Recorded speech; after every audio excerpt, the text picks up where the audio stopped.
ეგრე და მაგალითად ბეში მასკა და და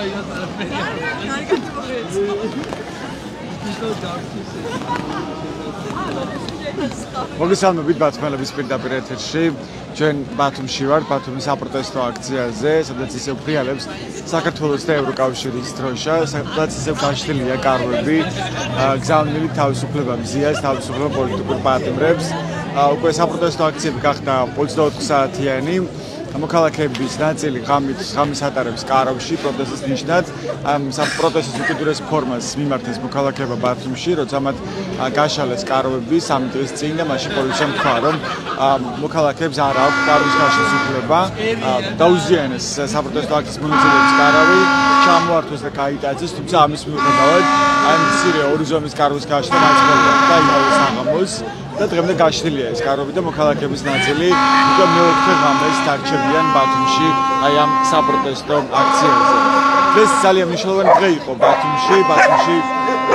ეს იყო საქართველოს მეხუთე პრეზიდენტი სალომე ზურაბიშვილი. ის სოლიდარობის ნიშნად სტუმრობდა გამოცემა ბათუმელების რედაქციას. მან მისცა ასევე ინტერვიუ ბათუმელებს.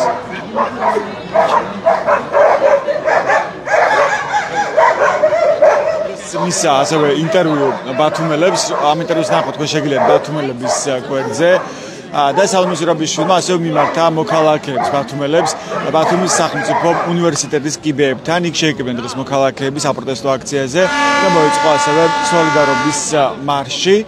და შემდეგ მოქალაქეები საპროტესტო მსვლელობით ჩამოიარეს ქუჩები, მათ შორის მინდა აღვნიშნო, რომ ქუჩებზე განათება კრებულებაშიც გამზირდა იყო გამორთული. და შემდეგ იყო ახალი თეატრის მანიფესტი ბათუმში, რაც ძალიან ემოციური იყო. თქვენ შეგიძლიათ ნახოთ ეს კადრები, ვიდეოები, ასევე პირდაპირ ჩართვა ბათუმელების ამ ახალი თეატრის მანიფესტის. მათ შორის იყო აქ სიტყვით გამოსვლები. ეხლა მოქალაქეების ნაწილი ისე მოვიდნენ საპროტესტო აქციაზე აჭარის მთავრობის ადმინისტრაციული შენობის წინ, იქ სადაც უკვე 66-ე დღეა იმართება საპროტესტო აქცია. უსველი მოთხოვნებით თავისუფლება რეჟიმის წევრებს, თავისუფლება პოლიტიკურ პატიმრებს, მათ შორის მზია ამაღლობელს, რომელიც გამოცემა ბათუმელების დამფუძნებელი დირექტორია, პირველი პოლიტიკური ქალი პატიმარი საქართველოში საბჭოთა კავშირის დაშლის შემდეგ, რომელიც უკვე 21 დღეა შიმშილობს. ასევე შიმშილობს თემურ ქათამაძე, ბათუმის საპროტესტო აქციების მედროშე. თქვენ ხედავთ აქ მობილიზებულ პოლიციელებს, ისევ აჭარის მთავრობის ადმინისტრაციული შენობის წინ. აქ გეტყვით, რომ სპეცრაზმელებიც არიან მობილიზებული აქედან რამდენიმე მეტრში, სასტუმრო რედისონის პარკინგზე. სწორედ იქ არიან ახლა სპეციალურ ავტობუსში სპეცრაზმელები, თუმცა ისინი გარეთ არ ჩანან. ჩვენ ნახეთ სპეცრაზმელების 3 დღის წინაც, როცა კარვები გაიშალა ბათუმში, მაშინ სპეცრაზმელები მობილიზდნენ აჭარის მთავრობის ადმინისტრაციული შენობის უკანა შესასვლელთან, მაგრამ საბოლოოდ ისინი აქციაზე არ გამოჩენილ. მოდი გავისაუბროთ ზვიად ცეცხლაძის დედას. მოგესალმებით ბათუმელების პირდაპირ ეთერში. ზვიად ცეცხლაძის დედა სტუდენტის, რომელიც არის პატიმრობაში. დღეს ისმის მოწოდებები თავისუფლება პოლიტიკურ პატიმრებს. ნახეთ ახალი თეატრის მანიფესტი ბათუმში. რა მუხტის მომცემი იყო ეს თქვენთვის? რა მნიშვნელოვანი იყო ეს მანიფესტი ბათუმში? ეს მუხტი ძალიან მნიშვნელოვანია ბათუმში და მუხტი უფრო და უფრო იმატებს, თავრობა რაღაც კანონებს იღებს, ჩვენ უფრო ძლიერდებით. ასე რომ რაც არ უნდა კანონი მიიღონ, რაც არ უნდა ხალხი შეაშინონ, უფრო გაძლიერებულ ხალხს მიიღებენ და ინახავენ ამ დღეებში კიდეც. არანაირი შიში, არანაირი შიში რა, არაფერი. იქეთ ეშინიათ და შეცდომაზე უშვებენ თვითონ. ეს შეცდომები არის ახლა ქართული ოცნება აკეთებს ჩვენი აზრით. შეცდომის ბუკეტები არიან უკვე. უკვე შეუვარდნენ ადამიანებს სახლში დაიწყეს ერთობლივად ჩხრეკები სახლებში. ეგ არის საზიზღრობა რა. ასევე თქვენს რომ თბილისის შესასვლელის გადაკეტვა იქნება, სისხლისამართლის დანაშაული და გელოდებათ 5 წამი თავისუფლების აღკვეთა, იმიტომ რომ ხვალ დაანონსებული იყო თბილისის შესასვლელის გადაკეტვა, ხო პროტესტის ნიშნად. უკვე გახადეს ეს კრიმინალიზებული. თვითონ მოერგეს კანონი და როგორც უნდათ ისე იქცევიან. ეს არის დიდი დანაშაული, რასაც აკეთებენ. კანონი ავის თავზე მოერგეს, სახელმწიფოს არ მოარგეს კანონი. ძალიან ცუდი ესეთი, როგორ შეიძლება რამოდენიმე ადამიანმა მოირგო კანონი. სახელმწიფოზე აღარ ზრუნავენ, მაგრამ ზრუნავენ საკუთარ თავზე. და გადაერჩინეთ თავი და იფიქრეთ ხალხზე, დანიშნეთ არჩევნები, გაანთავისუფლეთ პოლიტპატიმრები და გადაარჩინეთ კიდე მზია ამაღლობელი. თქვენი ლაქა იქნება ეგ. ხალხო იფიქრეთ, რომ ხვალ ზეგ თქვენ ცხობ უნდა იცხოვროთ ამ ქვეყანაში და თქვენმა შვილებმა ცხო უნდა იცხოვრონ ამ ქვეყანაში. არ შეიძლება დღევანდელ დღეს გადააყოლოთ ეს ყველაფერი. იფიქრეთ ამ ქალბატონზე, მართლა ძალიან განვიცდი. რატო უნდა დაიდოთ ესეთი დიდი ლაქა რა? მოუწოდებთ ექიმებსაც, სახალხო დამცველს გულთან მიიტანოს, წარმოიდგინოს მისი ოჯახის წევრად თავი. და ჩვენ ყველა ერთმანეთის ოჯახის წევრები ვართ. როდის ეკონტაქტებთ ბოლოს ზვიათს და რა გითხრათ მან, როგორი ასე მისი მდგომარეობა? მისი მდგომარეობა კარგია, ზვიათს დღესაც ველაპარაკეთ, მაგრამ რაღაც ტელეფონს ხარვეზი ქონდა და ვერ გავიგეთ. ალბათ მატარებელშიც რო ვიყავით და მაგიდო. ზვიათს არ აქვს პრობლემა ჯანმრთელობის, კარგად გამოიყურება. რა გითხრათ მან, რა იყო მისი? არ დააგდოთ მუხტი. იბრძოლეთ, გადავარჩინოთ ჩვენი ქვეყანა. ჩვენ გვჭირდება აქ ცხოვრება, ახალგაზრდები არსაც წასვლას არ ვაპირებთ. ვიბრძოლებთ კალმით, ტვინით და აზრით. არა, აი ესეთი მოწოდება აქვს ზვიათს. აქედან რა ასეთ ყოდი თქვენ ზვიათს, რა არის თქვენი საქმელი ზვიათისთვის და თქვენი შვილების თაობისთვის? ჩემი შვილების თაობას და ზვიათს ვეთყოდით, რომ ზვიათ ძლიერები ვართ, დედი ყველა დედა ძლიერი ვართ. მუხტი არ ვარდება, თქვენ მაგ იყავით ძლიერები, ჩვენ აქ. მალე ჩავეხუტებით ერთმანეთს. მადლობა, თქვენ გვარი შემახსენეთ. ნარგიზ დავითაძე. ნარგიზ დავითაძე, ზვიათ ცეცხლაძის სტუდენტის, მათუმელის სტუდენტის დედა, რომელიც არის პატიმრობაში. აქ გამოკრული ასევე ხედავთ დაფას წარწერით საქართველოში 4 ადამიანი შიმშილობს. მზია ამაღლობელი უკვე 21 დღე თემურ ქათამაძე, ანუ ბათუმის საპროტესტო აქციების მედროშე, 16 დღე ლაშა ჭღვიმიანი მეოთხე დღე და ლაშას დედა მეორე დღე. მზია ამაღლობელი არის ჟურნალისტი, გამოცემა ბათუმელების დამფუძნებელი დირექტორი, პირველი ქალი პოლიტიკური პატიმარი საქართველოში, შემდეგ რაც საბჭოთა კავშირი დაიშალა. და მისი პატიმრობა ფასდება როგორც პოლიტიკური, რადგანაც გავლენიანი და ავტორიტეტული საერთაშორისო და ადგილობრივი უფლებადაცვითი ორგანიზაციების შეფასებით არავითარი საფუძველი მისი დაკავების და მისი პატიმრობის არ არსებობს და არის სიცხის სამართლის თანაშაულის ნიშნები არ იკვეთება იმ ქმედებაში, რის ჩადენაზეც ედებება პროკურატურა მზია ამაღლობელს საუბარია სილის გაწვნაზე. ასევე საინტერესოა, რომ ამ დრომდე არ შეუჩერებიათ უფლებამოსილება ბათუმის პოლიციის უფროსისთვის, ირაკლი დგებოაძისთვის, რომელსაც ადანაშაულებენ აქციის მონაწილეები, მათ შორის მზია ამაღლობელი არა ადამიანურ მოპყრობაში. იგივე თემურ ქათამაძე, რომელიც ბათუმის საპროტესტო აქციების მედროშე და შიმშილობს უკვე 16 დღეა, საუბრობს, რომ ის დაკავების შემდეგ გახდა ძალადობის მსხვერპლი, მასზე ირაკლი დგებოაძე ბათუმის პოლიციის უფროსმა იძალა და 10 პოლიციელთან ერთად.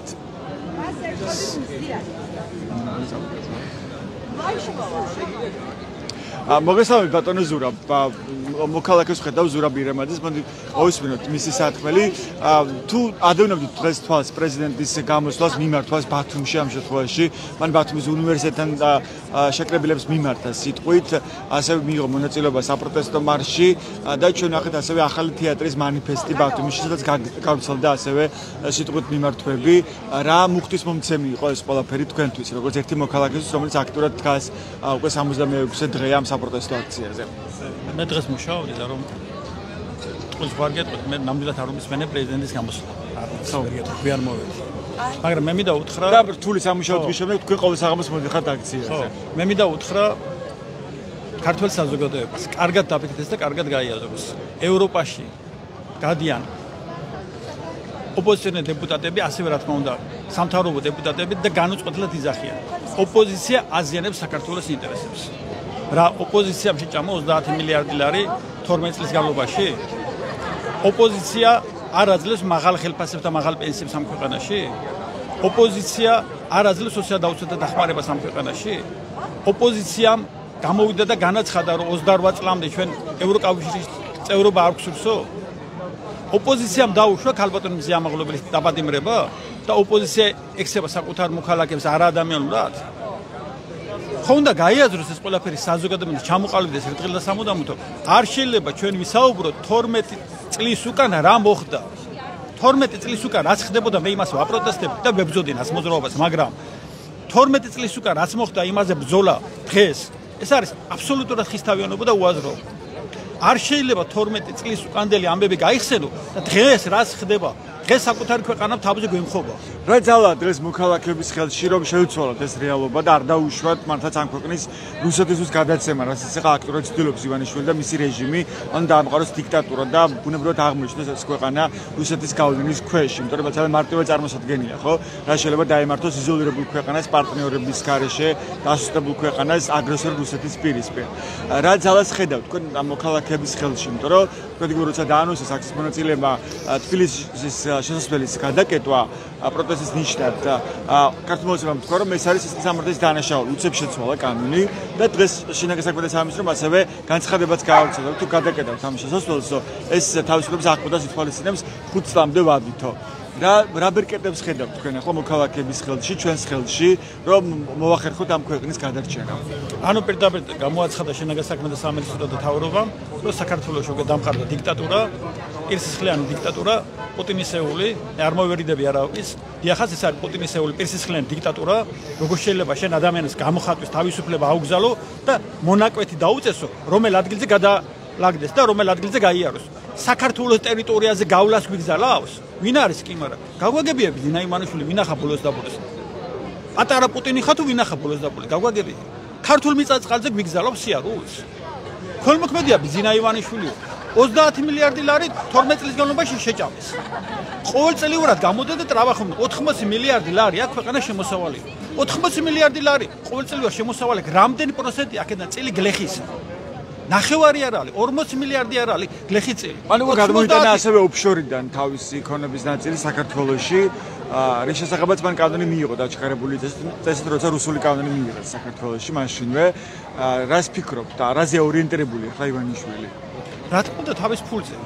ბიზნა ივანიშვილი საქართველოს არის მხოლოდ თავისი მილიარდერი. ეს არის რეალობა. და მე ზუსტად ეს მინდა დავასრულო 80 მილიარდი რო არის წლიური შემოსავალი, წლიური ბრუნა ეკონომიკა ქვეყნისა. აქედან 40 მილიარდი რატო არ არის თუნდაც ნახევარი გლეხისა? გლეხი რატო ვერ ღებულობს 40 მილიარდი? თუ ღებულობს ყოველწლიურად 40 მილიარდ შემოსავალს 100,000-ობით ქართველი რატო მიედინება საქართველოსთან და ძალიან ბევრი ადამიანს მე დარწმუნებულია ფული რო ქონდი ჯიბეში ევროპაში და ამერიკაში სიამოვნებით წავა. საქართველოს დაიცლება თლიანად. რატო? იმიტომ ბიზნა იმანიშვილი მისი პირადი ინტერესებია, მისი საქართველოს გადარჩენა უნდა. ქართველი ხალხის გადარჩენა კი არ უნდა, მისი საქართველოს გადარჩენა უნდა, მაგრამ ჩემი საქართველოს არ არის ბიზნა იმანიშვილი და პირდაპირ არის მიხეილ სააკაშვილი. ჩემი საქართველოს არის ქართველი ხალხი. ქართველი ხალხი ჩემი საქართველოს ერთ-ერთი მოქალაქე, იმიტომ ვიბრძვირო, მინდა რომ საქართველოს რამენად გადარჩეს და არ წავიდეს უფსკულისაკენ. როგორ შეიძლება საკუთარი ქვეყანა გენგრევა თავზე და იყოს წყნარა, ჩუმა და ვითომც არაფერი და გეშინოდეს ან ჟანგიანი ტყვის, ან გეშინოდეს ციხის. როგორ შეიძლება ესეთი რაღაცა? საზოგადოება უნდა გამოფხიზდეს და მე მოუწოდებ საპატრიარქოს, მოუწოდებ ასევე საზოგადოებას, რომ გამოფხიზდეს და გაიღვიძოს. რა არის თქვენი გზავნილი საპატრიარქოსთან? მე საპატრიარქოსთან მაგ ძალიან მარტივი გზავნილი. საქართველოს საპატრიარქო ყოველთვის მოწოდებული არის უფლის გზისკენ. საქართველოს საპატრიარქო ვერ ხედავს და არ იცის და არ ისმის, რომ სატანის გზისკენ მიექანება ქართული ოცნება? ტაბლეტკები რო იყიდება და ახალგაზრდების გაბურება რა ხდება და დისკოტეკებში რო ბოდიში და ახალგაზრდების გაუბედურება რა ხდება. ამაზე ვინ აგებს პასუხს? ვინ აგებს ამ ყველაფერზე პასუხს? ამავე დროს პლანის და ნარკოტიკის ლეგალიზაცია რომ დაეშვა ამ ქვეყანაში და ძალიან ბევრი ახალგაზრდა მოისპო ამ ქვეყანაში. ვინ აგებს ამ ყველაფერზე პასუხს? ვინ არის პასუხისმგებელი ამ ყველაფერზე? ნარკოტიკის ლეგალიზება არა, მაგრამ მარიხუანის პლანის ლეგალიზაცია ხო დაუშვა. და ახალგაზრდობა დღეს ისეთი სმენა აქვს უკვე რომ ნარკოტიკის დაშვებულია. ხო გამიგე? ძალიან ბევრმა არც კი იცის. რატო? იმიტომ რომ ყოველი მეორე უკვე პლანის მწებელია. რატო მოხდა ეს ყველაფერი? იმიტომ რომ დაუშვა ეს ყველაფერი ქართულ მოცნებამ და საპატრიარქომ ჯობია რომ გამოიფხიზლოს. ქართველი ერი მიდის უკვე გადაჭიხვის გზაზე, სატანის გზაზე და ქართველი ერი უნდა წავიდეს უფლის გზაზე და ვალდებულია საპატრიარქომ ამ ყველაფერს დაფიქრდეს. რომ ქართველი ერი არ გადაჭიხოს. მაგრამ ეს სურაბირი მოწევდა პროგრესს მოსასწრებას უსმენდით ბათმელების პირდაპირ ეთერში. მოდი გავსაუბროთ თორნიკე კვერინჩხილაძის ჟურნალის მოგესალმებით ჟურნალისტს. ხო, თორნიკე დღეს ნახეთ ახალი თეატრის მანიფესტი ბათუმში, ასევე პრეზიდენტის გამოსვლა, სიტყვით გამოსვლა უნივერსიტეტთან. რა იყო თქვენთვის ყველაზე მნიშვნელოვანი გზავნილი პრეზიდენტის გამოსვლიდან, ასევე რა მოხდის მომცემი იყო ახალი თეატრის მანიფესტი თქვენთვის? ამბავი არის რომ უნდა იგრძნონ ბათუმშიც ქუთაისშიც, ყველა მუნიციპალიტეტში, ყველა ადმინისტრაციულ ერთეულში რომ მარტო თბილისში არ ხდება ამბავი რა და თბილისის გამოძახილიც უნდა ისმოდეს არ. და კარგი ნაბიჯი იყო ის რომ ჩამოვიდა პრეზიდენტი, კარგი ნაბიჯი იყო ამ თეატრის ჩამოსვლაც და აქ ნახეთ ხო როგორ შეხვდნენ და როგორ დამოკიდებულება იყო ადამიანები უბრალოდ არ უნდა იგრძნონ არც ერთ საქართველოს არც ერთ ტერიტორიაზე რომ ისინი არიან მარტო სამნის რაც შეეხება ერთადერთი გზავნილი არსებობს რომ თავისუფლება მზიამაღლობელს თავისუფლება ყველა იმ პოლიტიკატიმარს რომელიც ჩვენ ხო ვიცით და თვითონაც ხო ვიციან არასდროს არიან დაჭევილები და ამ ადამიანებს აუცილებლად დავიხსნით და შეიძლება კიდე დავიჭირონ ვიღაცები მაგრამ ხო რავი საბოლოო ჯამში გავალთქონს თავარი რაც მე მინდა და რაც ის იმედიც მაქვს არის ის რომ პოლიტიკურ პროცესი მინდა დაიწყოს რა ამას ხშირად ვიმეორებ ბოლო პერიოდში განსაკუთრებით და უბრალოდ მინდა რომ პოლიტიკოსებმა დაიწყონ ლაპარაკი რა და დღეს ამაზე მქონდა ზურაბიშვილთან საუბარი კითხე და ნუ არ კონკრეტული პასუხი არ მივიღია მაგრამ იმედი მაქვს რომ ჩვენც ხო ვიცით ადამიანები რომ რესურსი აქვს ყველაფერს და ახლა ჭირდება აქტიური რაღაცა მესმის ამ პოლიტიკოსებისაც რომ არ უნდა ბევრი ადამიანი არ ეხატება გულზე მაგრამ აქ ახლა ადამიანებს რომელსაც ახლა გულზე არ ეხატება მაგრამ ვიცით რა პროცესიც არის და როგორ ხდება და რაც ხდება ხო და პოლიტიკოსებს ხო რა ვიცით სხვა მეტი არ არის ანუ ეს ხართ რაც ხართ ეს ვართ რაც ვართ და აქედან უნდა რაღაცა მოხდეს გამოვადნოთ უნდა საბოლოო ჯამში და თუ თვითონ არ დაიწყეს საუბარი თუ თვითონ არ გადატეხეს ის კომპლექსი რომ არ მოსწონს ამ ხალხს ისე არაფერი არ გამოვა ადამიანები ვიდგებით დავაპროტესტებთ მაგრამ გჭირდება წინ უნდა იდგნენ პოლიტიკოსები არ არის აუცილებელი სიტყვით გამოდიოდნენ რაღაცებს იძახდნენ მაინც და მაინც მაგრამ უბრალოდ უნდა იგრძნონ ამ ადამიანებმა რომ გარდა იმისა რომ აქციებზე დადიან რატო ვერ ეხერხებენ ამას თქვენი რა უშლით ხალხს ან აკობის კომპეტენცია ერთობას ვერ ეხერხებენ ქვეყანა ვართ და ჩვენ ხო ვართ ცოტანი და ეს ცოტა ადამიანი ვნახეთ ხელისუფლებაშიც ვნახეთ ოპოზიციაშიც ვნახეთ მედიას ვნახეთ ყველა და მივედით უკვე იმ კრიზისამდე რომელსაც ვიცოდი ბოლო პერიოდში განსაკუთრებით ხდებოდი რომ ეს ასე მოხდებოდა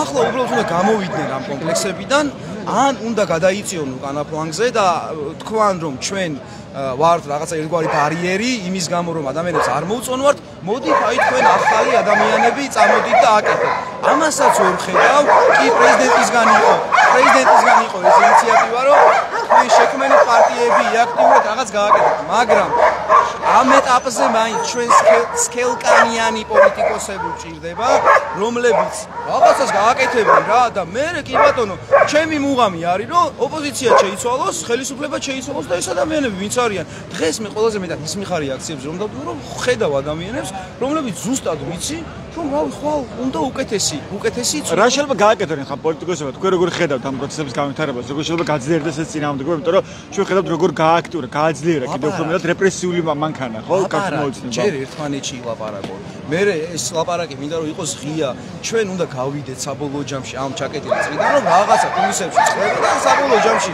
მე ვიწევს რომ გამოვიდეთ გადმოდექი ან ჯოჯოს ვიძახოთ ერთხელ სამუდამოდ გავაცნობიეროთ რომ ეს ვისი კი არ არის ჩვენია ჩვენ უნდა ვქნათ ეგ ამბავი ლაპარაკი დაიწყონ პოლიტიკოსებმა ერთმანეთში და რაღაცა ცირკების მოწყობა კონკრეტულ თემებზე აი მაგალითად აი რას ვშვებით რომ გამოვიდეს ხვალ და ვიღაცა ამ არაღიარებულებიდან თქვას რომ აი მოდი ხვალ არის არჩევნები აი მე რა ხდება აი რას ვაკეთებ მივყვებით ამ არჩევნებზე როგორ მივყვებით რა პროცესი განვითარდება პარლამენტშია საჭირო რაღაც გადაწყვეტილებების მიღება ამას თვითონ კოცები გააკეთებენ თვითონ იმას იზამენ მიიღებენ თუ ამ ვეკითხვა არის ძალიან ბევრი მაგრამ მე ჯერ პასუხები არ მიმიღია მოვდივარ აქტივისტო ჩვენ პოზიციას ვიცავთ როგორც რიგით ბატონები მაგრამ მე როგორც ერთი ადამიანი ერთ მოქალაქეს მინდა რომ კონკრეტულ თემებზე ილაპარაკონ, რა ვიცი, უნდა კოლონადებთან მოვიდნენ, ჩამოუსხდებით, სადმე ვილაპარაკოთ, სადაც უნდა ამ ადამიანებს კონკრეტულ კითხვებზე ჭირდებათ პასუხი. და ეს ერთ-ერთი მთავარი მე რაც მაინტერესებს არის ის, რომ ოკეი, კაი, არჩევნებია ხვალ.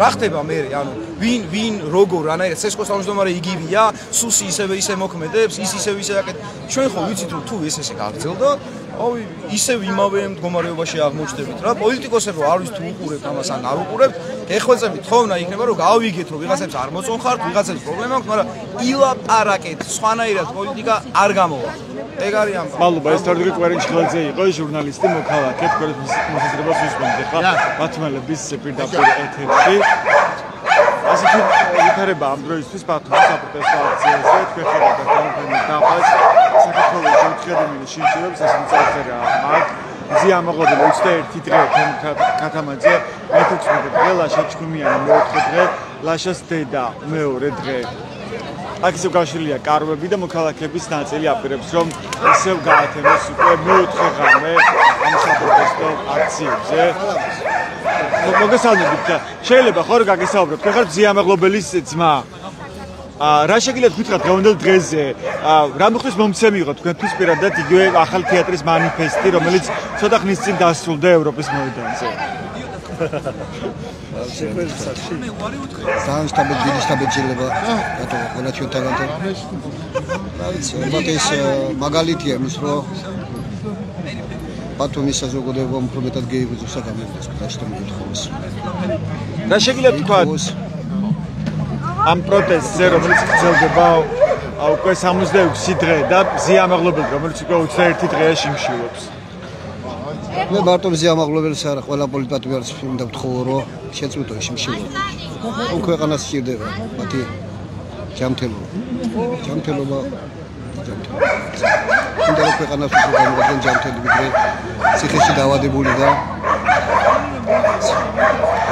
წიტყვები აქვს მადლობა პირიქით თქვენ მადლობა ეს ზიამაღლობელის ძმა რომელიც ახლა საუბრობდა ჩვენს პირდაპირ ეთერში მოდით მალხასაც გავესაუბროთ ბოდიში შეიძლება ბატონო მალხას ერთი წუთით ბოდიში რომ გაჭყოდინოთ საუბარს რა შეგიძლიათ გითხრათ რა მოხდის მომცემი იყო თქვენთვის დღევანდელი ახალი თეატრის მანიფესტი ასევე პრეზიდენტის გამოსვლა ბათუმში რა იყო თქვენთვის გზავნილი პრეზიდენტის გამოსვლაში ეს ველაპარ ვესაუბრეთ პრეზიდენტსაც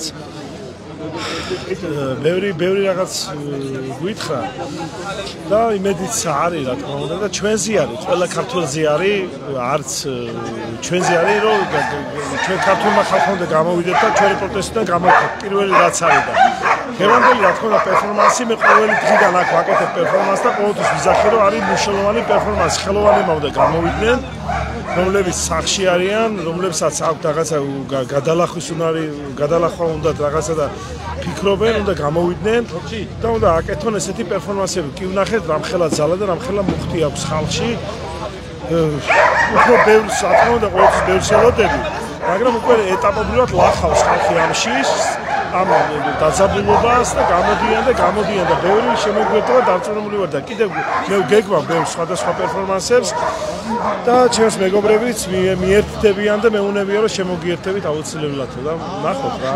ანუ ფიქრობთ რომ ამ პერიოდში როცა კიდევ უფრო გააძლიერა ქართულ ოცნებამ რეპრესიული მანქანა ამოქმედა კიდევ უფრო მეტად რომ თქვა დღეს შესაძლოა და განცხადება რომ თუ კი მაინც გადაკეტავთო გზასო თბილისის შემოსასვლელსო ამის გამო დაგიჭერთ უკვე კრიმინალიზება მოახდინეს ამ გზის გადაკეტვის. კი ეხა ჯაბა როგორ აიცი აი კანონს აცილებულია ყველაფერი და თითქოს თან რაღაც კანონში ზიან თავის ხალხს ეუნებიან ახე კანონში ვართ მაგრამ ისეთ რაღაცებს არ ღვევენ რომ რა ვიცი უკვე რაღაცა როგორც მოუვა თავში ისე აკეთებენ თუმცა შემდეგ რაღაცა თითქოს ეხა შევესწარი ამ წუთას ეხა მოვედი ეხა ერას მოედანზე ვყავდა ველოსიპედი მოვდიოდი და მოქალაქეებს ჩვენს აქციის მონაწილეებს ჰქონდათ კონფლიქტი ვიღაცა ადამიანთან შავებში ჩასმული კევით მიდიოდნენ იცნენ რომ ეს უღებს ფოტოს რაღაცას დადის მოძრაობს უღებს ფოტოს და ეს არისო რა ფოტოს ოგვიღებს და მოbrunდა და რაღაცა შევხედე რომ რაღაცა ისეთი ქუჩური გარჩევას უკეთებდა ხალბატონს და თავის შვილებთან ერთად იყო და ჩავერთი რომ იმზადებით მეთქი და ესე მომიბრუნდა და თითქოს რაღაცა კაი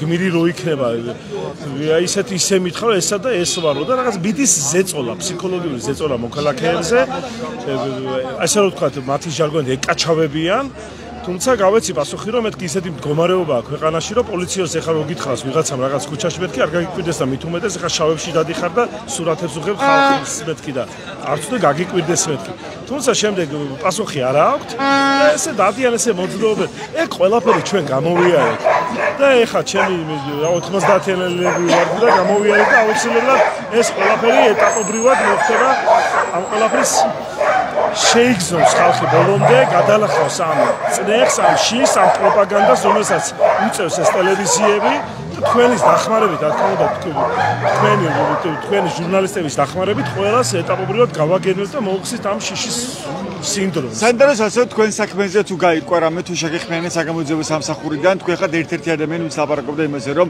იძალადეს დაკავების შემდეგ 11 იანვარს აღამოს, კონკრეტულად ირაკლი გებუაძემ ბათუმის პოლიციის უფროსმა. არაფერი საერთოდ ეხა პირველი არხი იყო ეს ჩაწერეს სიუჟეტს აკეთებენ ამასთან დაკავშირებით და გავაკეთე ის რომ როცა მე დამაკავა და როცა იძალა და ჩემზე რაღაც საშინლად რომელიც დღეს პოლიცია ჩემი კლასელები ყავს პოლიციელები იმათაც ველაპარაკე ისინიც გაოცებულები არიან და მეუბნებიან რომ ვიცნობ ჩვენ და წარმომიდგენიაო რა როგორ მოიქცაო და ესეთი არის რა განწყობა ძალიან ცუდი განწყობა პოლიციელებშიც რომ მე ბევრი რატომ ვერ პროტესტებთ თქვა როცა ხედავენ რომ მათი პოლიციის უფროსი არის მოძალადე და არადევნო მოპრობა ვისების ხერპლია კონკრეტული ადამიანები ვისაც იძალადა ირაკლი გებუაძე ხო მათ შორის თქვენ ამ ყოველს რატომ რას ემსახურებიან მაშინ ისინი თუ არ ემსახურებიან ეგ მომენტია აი მათაც ეს გადაბიჯება უჭირთ იმიტომ რომ ვიღაცამ უნდა გააკეთოს მაგალითად აი როგორც იყო ასლანის პერიოდში ჯარმა გადადგა ნაბიჯი შემდეგ გადადგა ნაბიჯი შემდეგმა და ესე გადადგავს ყველა თავის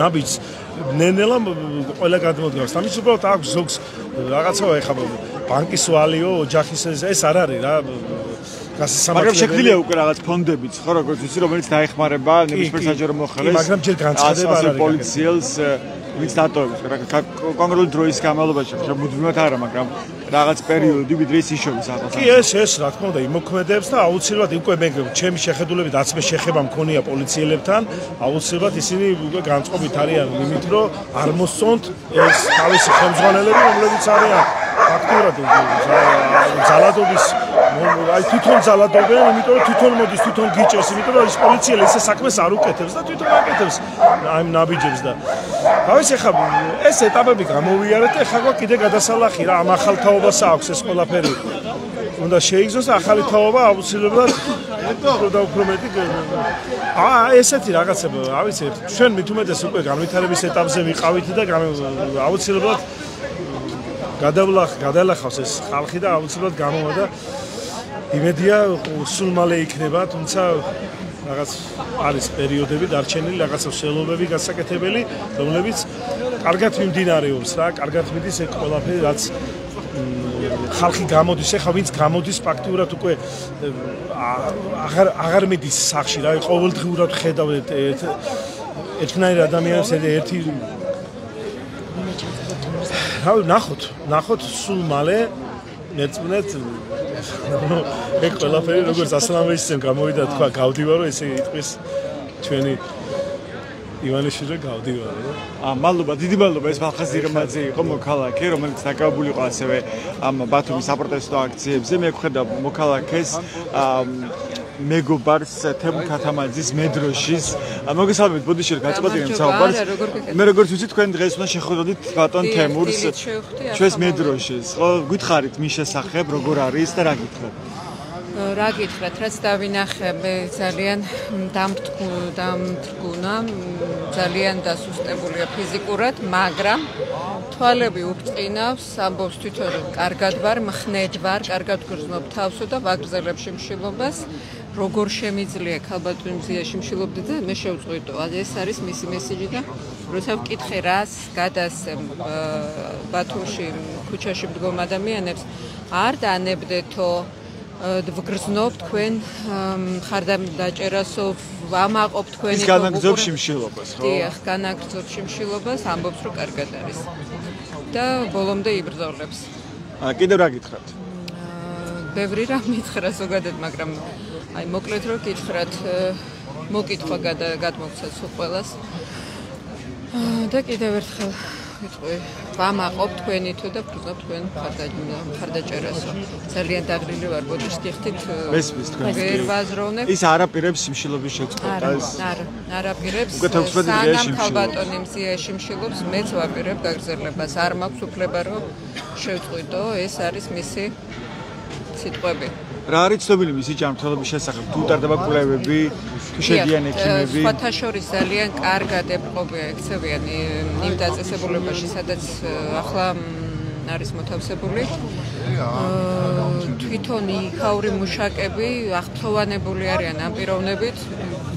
მამაღლა ამბობენ ამას და აი 20 წუთიანი შეხვედრა ქონდა და 5 წუთი დაგვიმატეს კიდეც რომ იმ ისეთი პიროვნებაა რომ არ შეიძლება სხვანაირად მოვიქცეთო მეც დავშვიდდი ამის სხვათა შორის კარგად ექცევიან ექიმის მეთვალყურეობის ქვეშ არის ომბუდსმენის ყოფილა შესული და მის ადვოკატსაც ვესაუბრე და კიდე აპირებენ განცხადების დაწერას, ანუ ყველა მხრიდან არის ყურადღების. კვლევები უტარდება, რაც შეამოწმებს მისი ჯანმრთელობის მდგომარეობას. ჯანმრთელობის მდგომარეობა კონტროლის ქვეშ არის. ეს მოგეწოდეს, თქვენ ადვოკატს თვითონ ვკითხე მას და ძალიან კარგად მექცევიან და კონტროლის ქვეშ ვარ. თქვენ თავისუფლად საუბრობს დაყოლების გარეშე, ამ შეიძლება თავისუფლად გადაადგილებათ თან ძალიან სუსტად არის, მაგრამ თვითონ გადაადგილდება და საუბრის დროს რა თქმა უნდა ემოციურად რო იწყებს საუბარს, თითქოს და ეს ენერგია უბრუნდება კიდეც. ასე საინტერესოა რა გაირკვა მის სამართლებრივ დაავასთან დაკავშირებით, როგორც ვიცით, აპირებად მის გაძევებას, ხო, ქვეყნიდან? ჯერ არაფერი გარკვეულა, შაბათს იქნება სააპელაციო სასამართლო ქუთაისში, მაგრამ ეს სხვა საქმეს ეხება. ჯერ არის დრო, არიან ჩართული როგორც ფერედნელი ქართველები, ასევე აზერბაიჯანის ქართველობა, საფრანგეთის დიასპორა და ევროპაში მცხოვრების ქართველები ჩართული არიან ამ საქმეში, მიმართავენ საერთაშორისო ორგანიზაციებს, მიმართავენ საქართველოს ხელისუფლებასაც, წერილს ამზადებენ. ჯერ არის სასამართლომდე დრო და იმედი მაქვს, რომ გადაწონის. ხო, ახალი ამბავი ის არის, ჩემთვის ახალი ამბავია, რომ მართალი ყოფილა, რომ თურქეთში გაძევებისთანავე დააკავებენ მას, იმიტომ რომ თურქეთი მას განიხილავს როგორც სეპარატისტს. ანუ ამ ადამიანის საქმიანობა, რომელიც უკავშირდებოდა ქართული ეროვნული თვითშეგნების გაღვიძებისკენ იქ აღიქვეს როგორც სეპარატიზმი. ანუ დაბას გამოტანეს განაჩენი უკვე ამაზე ლაპარაკი, რომ დაიწყო შეატყობინეს, დიახ და თვითონ მითხრა 2023 წელს გამოუგზავნა მაგ საელჩო შეტყობინება, რომ თუ დააპირებთ დაბრუნებას თურქეთში, დაგჭირდებათ ადვოკატი და ასე შემდეგ და ასე შემდეგ. არ მივაქცია ყურადღებაო. იმდენად დარწმუნებული ვარ იმაში, რომ კანონი არ დამირღვევია, თურმე როგორც აღმოჩნდა ყოფილა საფრთხე და რაც ყველაზე საინტერესოა, როგორც აჰმედ მელაშვილს დაემართა, იგივე ემუქრება თემურს, ისეთი სიტუაცია არის დღეს თურქეთში. დიახ, ეს უმცირესობების ლიდერების მიმართ არის დიახ. ყველანაირად უნდა ვეცადოთ, რომ თურქეთში არ მოხდეს მისი გაძევება. სხვა ქვეყანაში შეიძლება, მაგრამ თურქეთში არა. და თემურთან შეხვედრის შემდეგ რა შეგიძლიათ გითხრათ თქვენ პირადად, თქვენი პერსონალური აღქმა როგორია და განწყობა ამ საპროტესტო აქციებზე, როცა კიდევ უფრო გამკაცრდა ხელისუფლების რეპრესიული მანქანა, ხელისუფლების ქართული ოცნების მთავრობის, თორემ არ არის აღიარებული ხელისუფლება და მას აქვს ლეგიტიმაციის პრობლემა როგორც ქვეყნის შიგნით, ასევე ქვეყნის გარეთ, მაგრამ ხედავთ რომ მათ კანონებიც უკვე სასწრაფოდ ასეთ შეცვალეს, როცა დაანონსდა რომ უნდა გაიმართოს ხვალ აქცია თბილისის შესასვლელთან და შეიძლება ჩაიკეტოს შესასვლელი თქვენს რომ ეს არის კრიმინალი და ამის გამო დაგიჭერთო, შესაძლოა განცხადებაც კი გავრცელა ამაზე. ასე ვხედავთ, რომ ერთდროულად რამდენიმე აქტივისტი სახლში შევიდნენ, დაიწყეს ჭხრეკა, ჟურნალისტიკის სოფსმილობა ისევ რჩება, პირველი ქალი პოლიტიკური პატიმარი თემური შიმშილობს და ამასაც არ მიჩნევს ქართული ოცნება. ამ ვითარებაში თქვენი პერსონალური გადაწყვეტილება როგორია? რას გეტყვით თქვენ? ჩემში ორი